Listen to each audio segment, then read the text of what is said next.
R.O.A.D, an agentic system for coordinating develop road infrastructure for urban planning and intelligence.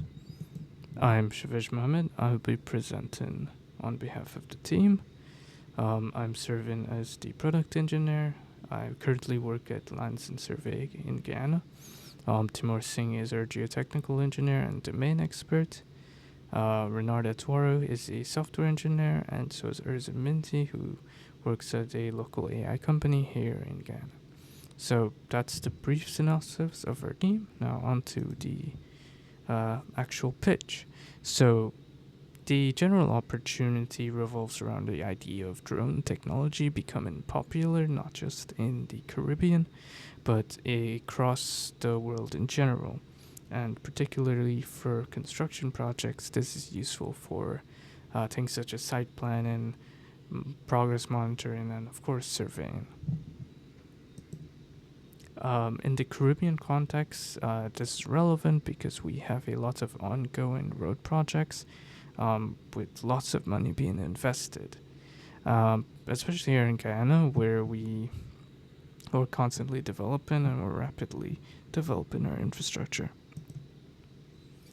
So, in the context of Guyana, which is where our team is based, many commercial drones are popping up, such as Guide Drones, Dragonfly Solutions, and these drone companies typically offer services for surveying, and they're typically hired by the civil firms.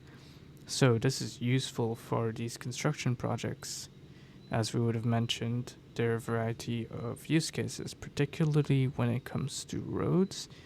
There's monitoring of the roads. For example, for defects, you have this top-down aerial view, and that can let you potentially look and identify defects from an aerial view. You have road expansion, whereby you can use the data then to plan how you might want to expand the road and see if there's any technical difficulties before actually going through with the project. So the gap that we're identifying revolves around getting this drone data and then getting something that engineers can then start to work on.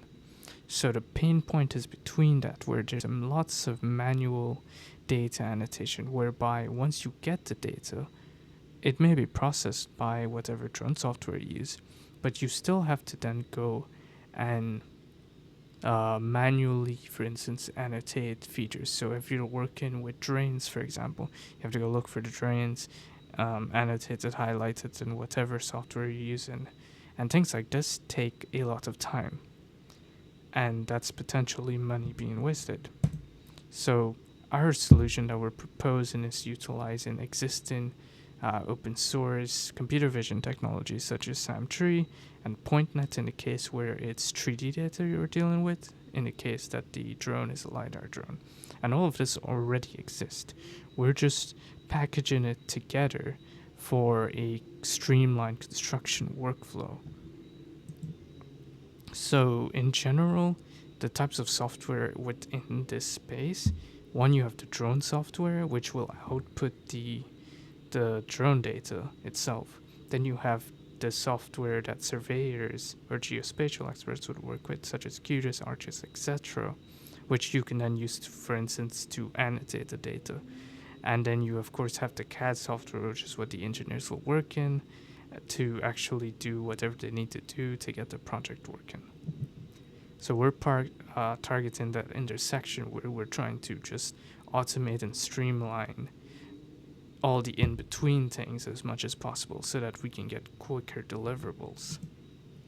So this is our general pipeline, our agentic workflow. So the drone data goes in, it's ingested, and the AI parts is where we're going to detect and analyze the features. So in the case of analysis, what we can do, for instance, is provide insight analytics, which can help you make decisions faster. We can also do certain things, such as, for example, boundary detection. If you're expanding the road, for example, you can't have it overlap with residential lots. So that's one thing you can do automatically rather than having someone have to visually inspect it and see, oh, there's no problem there, everything's okay. You also need to make sure you're not encroaching on any drainage systems, for example. And of course, through all of this, we're going to have an interactive map. So if the AI detects something wrong, a human can still review it and correct it before exporting it to outputs which the engineers will then work with either in CAD or GIS or whatever format it needs. But that's the gist of our solution. And lastly, we just want to highlight that where we're at currently is not the end road.